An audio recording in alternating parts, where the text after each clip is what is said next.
नमस्कार फ्रेंड्स, हम लोग आज प्रैक्टिस नंबर 22 देखते हैं जो कि रेलवे एग्जाम्स के मोस्ट इम्पॉर्टेंट क्वेश्चंस की सीरीज़ है। इसके पहले हम लोग प्रैक्टिस नंबर 21 तक सॉल्व कर चुके हैं, वो आपको प्लेलिस्ट में जाके मिल जाएगी। ठीक है, हम लोग देखते हैं आज का पहला प्रश्न। ये सारे सवाल हम लोग रेलवे में जितने भी एग्जाम्स हुए हैं, NTPC ग्रुप डी, इन सारे एग्जाम्स के प्रीवियस ईयर पेपर्स को मैं कवर कर रहा हूँ। देखिए आज का पहला प्रश्न। एक व्यक्ति की आय और व्यय का अनुपात 9:5 है। उसकी आय में 60% की वृद्धि होती है, जबकि उसके व्यय में 10% की कमी आती है। यदि उसका प्रारंभिक व्यय 15,500 रुपये था, तो उसकी अंतिम बचत कितनी होगी?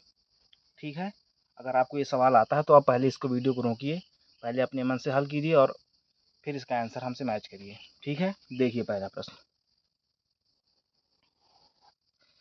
एक व्यक्ति की आय और व्यय का अनुपात 9:5 है। आय व्यय, किसी व्यक्ति की आय होती है तो उसका खर्चा होता है, मतलब व्यय होता है, तो कुछ ना कुछ बचत होती होगी, भले ही बचत चाहे जीरो हो, लेकिन बचत भी उसमें शामिल होती है। तो कह रहा आय और व्यय का अनुपात 9:5 है, 9:5। ओके, तो ऑब्वियस सी बात है उसकी बचत कितनी होगी। 9 कमाता है, 5 खर्चा करता है, कितना बचाएगा? 4। ओके, ठीक है। उसकी आय में 60% की वृद्धि होती है। अब देखो ये रेशियो में दिया है, ठीक, चाहे तो हम लोग इसको किसी भी संख्या से मल्टीप्लाई कर सकते, सभी में, तो हम इसको ऐसे ऐसे कर देते हैं ताकि हम आगे जो कैलकुलेशन करें उसमें हमको आसानी हो। उसकी आय में 60% की वृद्धि हुई, तो 900 थी आय, कितनी बढ़ गई? 60%। तो जल्दी से 900 का 60% बढ़ा लो, 60% मतलब 160 हो गई। ठीक है, जीरो जीरो काट दो, 16 नहीं 144, कितनी हो गई? 144, मतलब 1440 हो गई। ओके, नेक्स्ट न्यू है ये। जबकि वे में 10% की कमी आती है, तो 500 का 10% घटा दो, 10% कमी आने का मतलब 90% बची है। ठीक है, तो कितनी हो जाएगी अंततः? 5 9 45, 450। ओके, तो अब बताओ, खुद बताओ, 1440 उसकी कमाई है, 450 खर्चा है, तो बचाता कितना होगा? जीरो में जीरो गया जीरो, 14 में 5 गया 9, 13 में 4 गया 9, 990 बचाएगा। ओके, अब कह रहा है यदि उसकी प्रारंभिक व्यय 15,500 रुपये था, तो उसका अंतिम बचत कितना होगा? प्रारंभिक व्यय कितना था? 500 था, बट 500 नहीं था, कितना था? 15,500। कितने गुना ज्यादा? 5 3 15, 5 1 कम 5, 5 0 0, वो 5 3 15, 5 1 कम 5, 31 गुना ज्यादा। इसलिए जो उसकी अंतिम बचत है वो भी 990 ना होकर के कितनी हो जाएगी? 990 ना होकर के 31 गुना ज़्यादा कर दो, गुणा 31 से, तो 0 आएगा। एक नहीं है 9, एक नहीं है 9, यहाँ पे आएगा 3 27, 3 27 2 29, जोड़ो 0, 9 7 16, 9 9 18 1 19, 2 1 3 3960। गुणा हम लोग ने सही से किया है, एक बार चेक कर लेते हैं।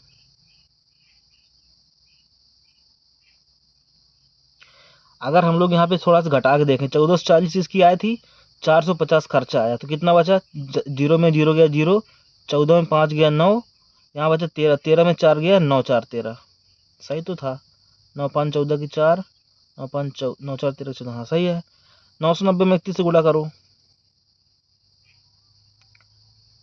तो 1 0 0 1 नहीं है 9, 1 नहीं है 9, 3 9 27, 9 27 2 29, 0 9 7 16, 9 9 18 1 19, 2 1 3960।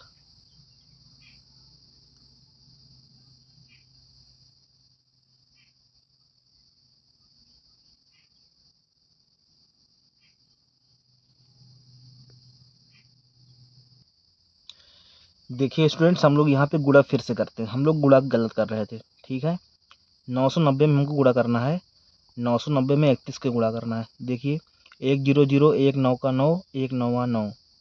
अब 3 का जीरो, हम लोग 3 का गुणा जीरो में नहीं कर रहे थे, तो 3 का जीरो में 3 0 0, 3 27, 3 27 2 29।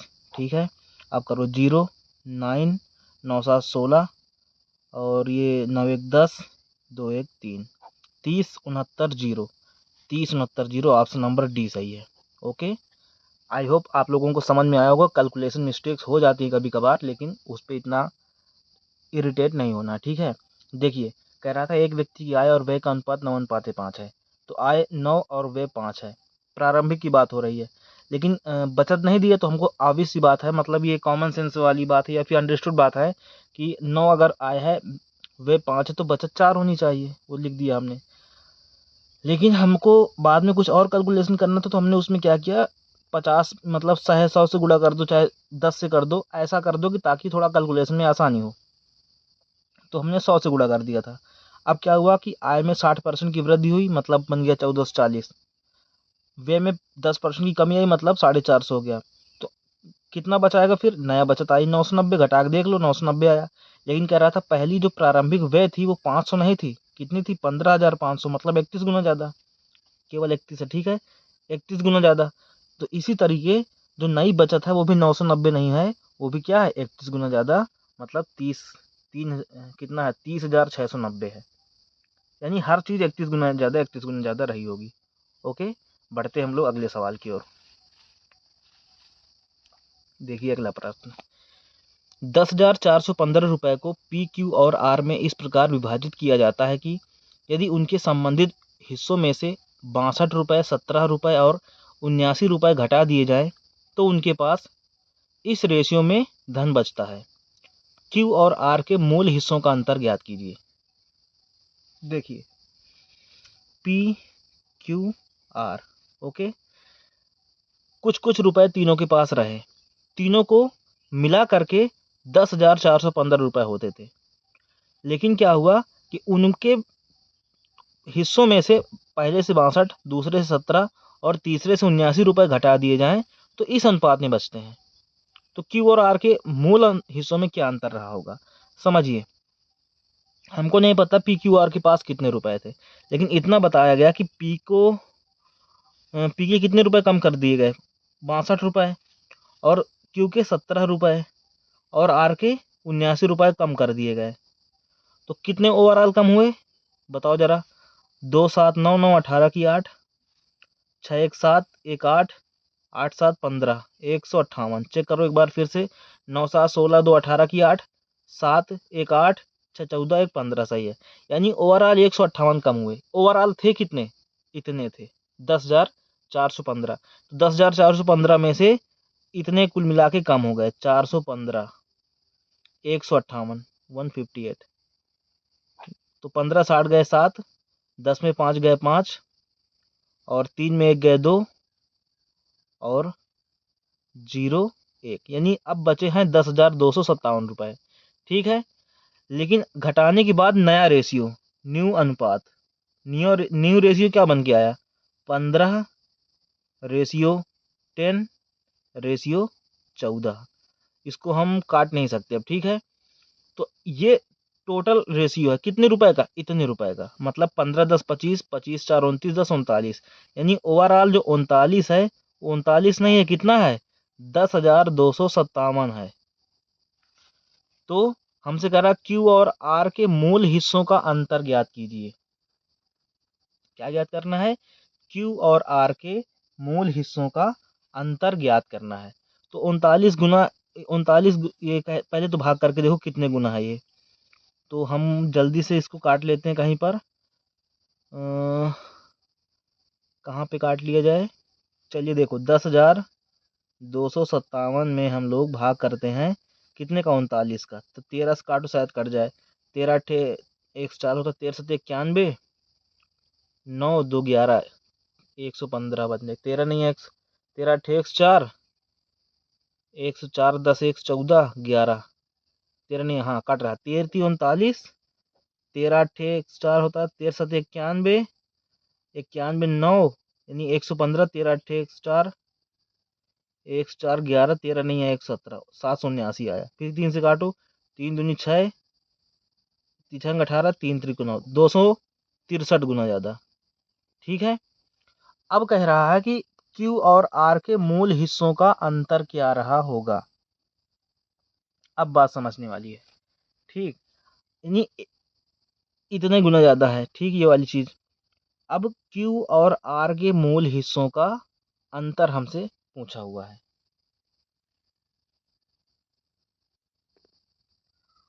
हमसे पूछा हुआ है कि Q और R के मूल हिस्सों का अंतर क्या है। अब देखिए, अगर हम ये बात कहें कि जब उनमें से 62 और 17 और 79 रुपए घटा दिए गए थे, तब उनके पास 15:10:14 का अनुपात बचा था। यानी अगर हम अब की बात करें, जब घटाने के बाद Q और R के कितना अंतर आ रहा है, 4। तो मतलब इसी तरीके वो अंतर 4 ना हो करके कितने गुना हो जाएगा, 4 का 263 गुना हो जाएगा, क्योंकि हर संख्या 263 टाइम्स रही होगी। तो 4 3 12, 4 6 24 1 25, 4 दूनी 8, 8 2 10, 1052। लेकिन ये तो नया वाले का है ना कि इस समय इनके हिस्सों में कितना अंतर है Q और R के। लेकिन पहले की बात करो, ऊपर चलो, ऊपर क्या अंतर था, 70 रुपए Q से कम किए और 79 रुपए R से कम किए। तो उस समय कितने इनके बीच का डिफरेंस था, घटाओ जरा। तो 79 से अगर हम लोग 17 घटाएं, 9 में 7 गया 2, 7 में 1 गया 6, 62 का अंतर था। तो इसका मतलब ही 62 रुपये और ज़्यादा रहे होंगे, क्योंकि उसको घटाने के बाद ये रेशियो आया था ना। उस समय उनके बीच का अंतर कितना था, 62 था। तो 62 इसमें और जोड़ो, तो 2 2 4, 6 5 11, 1 1, 1114 रुपये। ये इसका फाइनली आंसर आएगा, ठीक है, 1114 रुपये। ऑप्शन नंबर सी ऑप्शन सही है। आई होप आप लोग समझे होंगे, ठीक है। बढ़ते हैं हम लोग अगले सवाल की ओर। अगला प्रश्न है, 3 संख्याओं का योग इतना है, यदि पहली और दूसरी संख्या के बीच का अनुपात इतना है तथा दूसरी और तीसरी संख्या के बीच का अनुपात इतना है, तो पहली और तीसरी संख्या के बीच का अंतर ज्ञात कीजिए। चलिए देखते हैं। 3 संख्या है, मान लेते हैं A, B और C।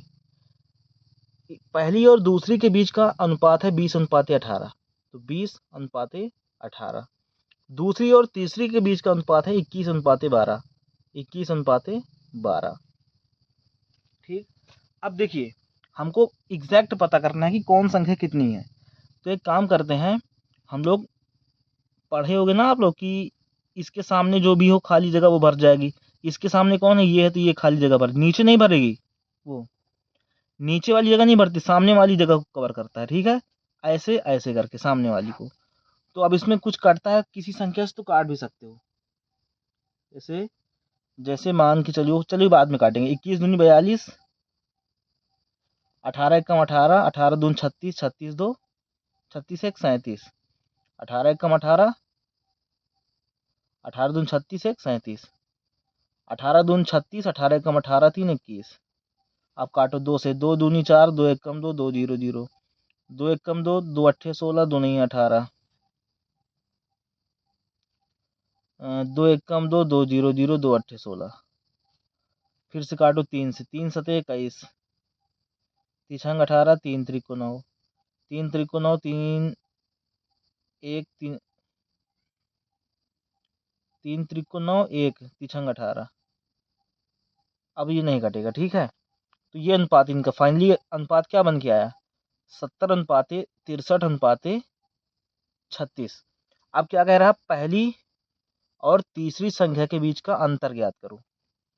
लेकिन शुरू में क्या दिया था कि 3 संख्याओं का योग इतना है। अब इनका योग बताओ जरा, 6 3 9। अब एक बात बताओ हमको, डायरेक्टली सवाल करो, ठीक है। योग तो जो दिया ठीक है, कह रहा है कि पहली और तीसरी संख्या के बीच का अंतर ज्ञात करो। तो पहली और तीसरी संख्या के बीच का अंतर का मतलब कि कितना अंतर आएगा, ये 70 में से 36 घटाओ जरा, 10 में 6 गए 4 और 6 में 3 गए 3, 34 अंतर आया। मतलब ये जो 34 अंतर आया है, कहीं ना कहीं 17 का मल्टीपल है या फिर 2 का मल्टीपल है। तो 2 के मल्टीपल में तो इसमें कई सारे ऑप्शन दिए हैं। अब 17 का मल्टीपल होगा, मतलब अब जैसे मान के चलो हम इनको जोड़ेंगे, फिर पता करेंगे कितने गुना है, तो उसमें हम 34 से गुणा करेंगे तो हमको पता चल जाएगा कि पहली और तीसरी संख्या के बीच का अंतर भी इतने गुना है। तो मतलब 34 को हमें गुणा करना पड़ेगा, मतलब 34 से वो संख्या डिविजिबल होनी चाहिए। 34 से डिविजिबल का मतलब क्या होता है, 17 से डिविजिबल होनी चाहिए। तो 17 जो इन संख्याओं में 17 कोई अगर एक ऑप्शन कट रहा है 17 से, तो वही हमारा आंसर होगा। 17 एकम 17, 17 पचे 85 नहीं कट रहा। 17 एकम 17, 17 चौक 68, 17 पचे 17 छक्के 1, 17 सत्ते उसने 17 अट्ठे 37, 17 नहीं 153, 17 नहीं है 153 होता है ना। तो 168 जब 53 घटाएंगे, 3 6 में 5 गया 1, 13 आएगा। 17 अट्ठे 136, ये भी नहीं कटेगा। 17 से काटो, 17 अट्ठे 136, 17 नहीं है 153, फिर बचेगा 13, बन जाएगा 17 अट्ठे 137, नहीं कटेगा। 17 एकम 17, 17 चौक 68, 17 से कट रहा 1768, divisible by 17, so it is our answer. Okay, option number D सही है। आई होप समझ में आया होगा। जोड़े फिर उसको मल्टीप्लाई करें, फिर कितने गुना होगा, फिर उसमें हम 34 से गुणा करें, इससे अच्छा हम लोग पता कर लें 17 से कौन कट रहा, 17 से कटने वाला हमारा आंसर होगा। ठीक है, बढ़ते हैं अगले सवाल की ओर। देखिए सवाल नंबर चौथा। 59 और बी का तृतीय अनुपाती सी है। यदि बी प्रथम 3 सम प्राकृतिक संख्याओं का योगफल है तो सी का मान ज्ञात कीजिए। 59 और बी का तृतीय अनुपाती सी है, मतलब C is equal to B square upon 59। पता होगा ना, अगर ए बी सी 3 संख्याएं होती हैं तो उनका तृतीय अनुपाती क्या होगा, मतलब ए बी का तृतीय अनुपाती क्या होगा, बी स्क्वायर अपान ए होगा। ये तृतीय अनुपाती है, मतलब इसके इक्वल क्या होगा, इसके स्क्वायर बटे ये पता होनी चाहिए। बातें हम लोग पिछली वीडियोस में, कई वीडियोस में कर चुके हैं। ठीक है ना, तो बढ़ते हैं हम लोग। अगर नहीं पता है तो हम बताएंगे, अगर आप लोग चाहेंगे तो मैं इसका अलग से वीडियो बना के समझा दूंगा, कमेंट करिएगा।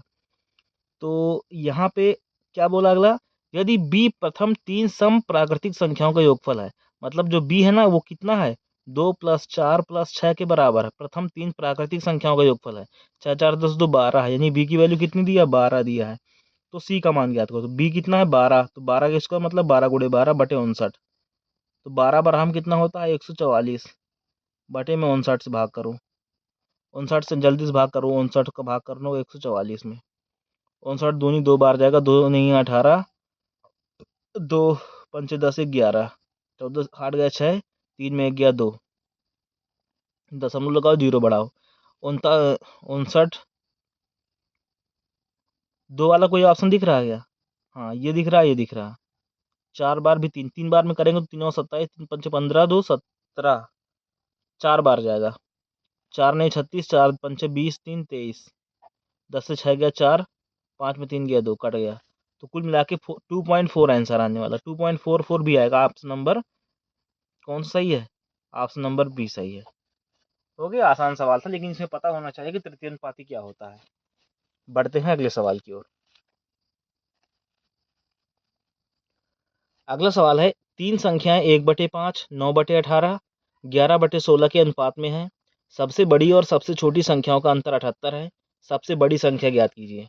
ठीक है, देखिए 3 संख्या दे रखा है, एग्जैक्टली हमको ये संख्याएं मतलब उस तरह दे रखी हैं, क्या बोलते हैं इनको, अंश बटे हर के फॉर्म में दे रखी हैं।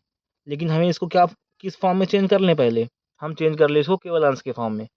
तो इसको थोड़ा सा और काटो, शायद काट रही हो। तो देखो 1/5, 9/18 मतलब 1/2, 11/16 कुछ नहीं कर सकते। ठीक है, अब क्या करते हैं हम लोग, जल्दी से इनका एल्शियम लेते हैं, नीचे वालों को। 5 2 और 16 का एल्शियम कितना आएगा, 16 पंचे 80, 80 आ जाएगा। ठीक है, अब 80 से मल्टीप्लाई कराओगे सब में, ऊपर भी मतलब सब में 80 80 से गुणा कर दो जल्दी से, तो हमको ये संख्याएं उस तरह पता हो जाएंगी, केवल अंश के फॉर्म में। तो 16 पंचे 80, 16 अनुपाते 2 का भाग करेंगे 40, 80 में 40 बार जाएगा, 16 पंचे 80, 5 ग्राम 55। तो ये अनुपात आ गया, 16 अनुपाते 40 अनुपाते 55। सबसे बड़ी संख्या, सबसे बड़ी और सबसे छोटी संख्या का अंतर 78। सबसे बड़ी और सबसे छोटी, 16 और 55 का अंतर कितना है, 15 में 6 गया 9, 4 में 1 गया 3, 39। लेकिन कह रहा हूँ 39 नहीं है, 78 है। कितने गुना ज़्यादा, 2 गुना ज़्यादा। तो इसीलिए सबसे बड़ी संख्या भी कितनी है, 55 नहीं होगी, कितनी होगी, 2 गुना ज़्यादा, 110 होगी।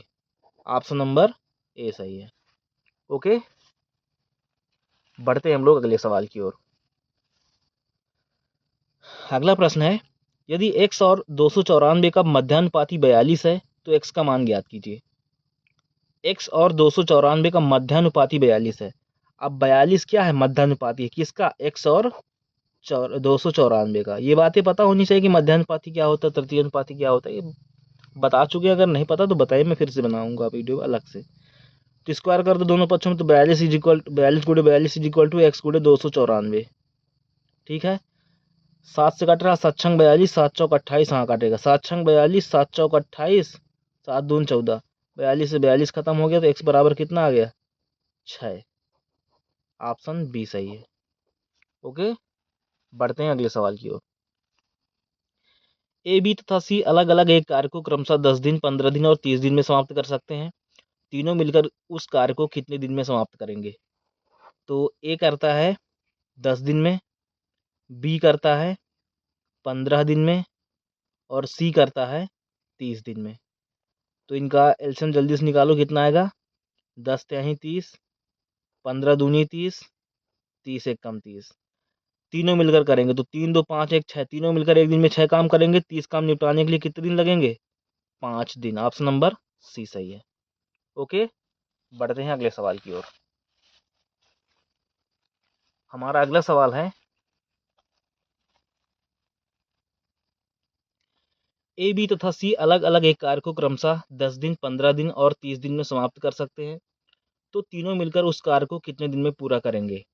ओके, बट देखिए पहला प्रश्न क्या है कि ए, बी, सी अलग अलग एक कार्य को क्रमशः 10 दिन, सेम सवाल है मुझे लगता है, अभी जो हम लोग पीछे सवाल किए हैं सेम सवाल है। ठीक है, 2 बार लिख चुका है ये सवाल, कोई बात नहीं। इसका आंसर कितना है, 5 दिन। ओके, बढ़ते हैं अगले सवाल की ओर। ये सवाल, ए तथा बी किसी काम को क्रमशः 10 दिन, 15 दिन में पूरा कर सकते हैं। दोनों मिलकर काम करना शुरू करते हैं तथा 4 दिन बाद ए काम करना छोड़ देता है। यदि शेष काम बी अकेले करता है तो कार्य को पूरा होने में कितने दिन लगेंगे? ठीक है, देखिए, ए करता है अकेले 10 दिन में और बी करता है अकेले 15 दिन में। तो कुल काम पता करो, इनका एलसीएम निकालो जल्दी से। 10 से भाग करो, 10 तिहाई 30, 15 से भाग करो, 15 दूनी 30। ओके, दोनों मिलकर काम शुरू करते हैं तथा 4 दिन बाद ए काम छोड़कर चला जाता है। तो दोनों मिलकर काम शुरू करें, मतलब दोनों शुरुआत में दोनों रहे होंगे ना, तो 4 दिन तक तो दोनों काम किए, तो 3 + 2 5 काम एक दिन में होता था। 4 दिन तक कितना काम खत्म हो चुका, 20 काम। अब ए छोड़ के चला गया, कौन बचा, सिर्फ बी बचा। 20 काम कर चुका था ए बी के साथ मिलकर के और चला गया, तो कितना काम बचा था, शेष काम बचा था 10 काम। अब 10 काम कौन कर रहा है, बी अकेले करता है। यदि शेष काम बी अकेले करता है तो बी कितना करता है रोज काम, 2 काम। 2 से भाग करें कितना आएगा, 5। यानी बी अकेले शेष काम को कितने दिन में करेगा, 5 दिन में। लेकिन प्रश्न क्या है, तो कार्य पूरा होने में कितने दिन लगेंगे, टोटल कार्य कितने दिन तक चला। तो 5, वो 4 दिन तक तो ए बी और साथ में दोनों लोगों ने किया। ए छोड़ के चला गया, उसके बाद बी ने अकेले कितने दिन तक, 5 दिन तक किया। तो इस तरह से टोटल 4 + 5 मतलब 9 दिनों तक कार्य चला। पूरा काम 9 दिन में समाप्त हो पाया। ओके, ऑप्शन नंबर बी सही है। आई होप आप लोग समझ पाए होंगे। बढ़ते हैं अगले सवाल की ओर। लिखा है, ए, बी तथा सी एक कार्य को क्रमशः 15 दिन, 20 दिन तथा 30 दिन में समाप्त कर सकते हैं। क्या क्या दिया है, ए करता है 15 दिन में, बी करता है 20 दिन में और सी करता है 30 दिन में काम को कंप्लीट कर सकते हैं। तीनों मिलकर कार्य आरंभ करते हैं परंतु 4 दिन बाद एक काम करना छोड़ देता है। चलिए हम पहले पता करते हैं कि टोटल काम कितना है। ठीक है, तो 30 दूनी 60, 60 आएगा, एलसीएम कितना आएगा, 60। 15 से भाग करो, 15 चौक 60, 20 23 60, 30 दूनी 60। ओके, यानी ए की क्षमता है एक दिन में 4 काम करने की, बी की क्षमता है एक दिन में 3 काम करने की, सी की क्षमता है एक दिन में 2 काम करने की। कुल काम कितना है, 60। ठीक है, अब देखिए, तीनों मिलकर काम शुरू करते हैं परंतु 4 दिन बाद ए काम छोड़कर चला जाता है। तो ये शुरुआत में तो तीनों रहे ना, तो 4 दिन तक तीनों ने कितना काम किया, 4 3 7 2 9, 9 गुणे 4 वो, हाँ 4 3 7 2 9, 4 दिन तक सब रहे, तो 4 9 चौक 36, 36 काम कंप्लीट हो गया। ठीक है, परंतु 4 दिन बाद एक काम छूट जाता है, उसके 4 दिन बाद बी भी जाता है। अब बताओ, ए तो चला गया, फिर कौन बचा, बी और सी बचे। ये करते रहे फिर दोनों 4 दिन तक करे, तो 3 2 5, 5 गुणे 4, ये भी 4 ही दिन तक करे, तो 20 काम ये खत्म हो गया। कितना काम खत्म हो चुका, 6 3 2 5, 56 काम खत्म हो चुका है। अब ए भी निकल चुका, बी भी निकल चुका, केवल सी बचा है। शेष काम सी अकेले करता है, तो कार्य पूरा होने में कितने दिन लगेंगे? शेष काम अकेले करेगा, अकेले शेष काम कितना बचा है? टोटल काम कितना था? 60। 56 काम निकल चुका है, कर दिया सबने ज्यादा, थोड़ा थोड़ा कर करके। 4 काम बचा। 4 काम कौन करेगा? ए करेगा, सी करेगा, कह रहे ना सी करेगा अकेले। कितने की स्पीड से करता है सी? रोज करता है 2 ही काम, तो 2 काम करेगा रोज, तो 2 दिन फिर भी लगेगा। तो इस तरह से कुल मिला के कितने दिन तक काम चला, कुल टाइम, कुल समय। ठीक है, कितना कितना चला? पहले तो 4 दिन तक तीनों ने काम किया, फिर ए चला गया, फिर 4 दिन तक बी और सी ने किया, फिर बी भी चला गया, फिर अगले लास्ट के 2 दिन तक सी ने किया। 4 4 8 2 10 दिन टोटल काम चला है। ऑप्शन चेक करो, ऑप्शन नंबर डी सही है। तो स्टूडेंट्स, ये हमारा आज का वीडियो था। आपको मेरे सवालों का समझाने का तरीका कैसा लगा? चैनल पे नए हो सब्सक्राइब जरूर कर लीजिए। फिर मिलते हैं हम लोग नेक्स्ट वीडियो में। कमेंट में ज़रूर बताइए आपको अब मेरा एफर्ट्स कैसा लगा। Thanks for watching. Thank you.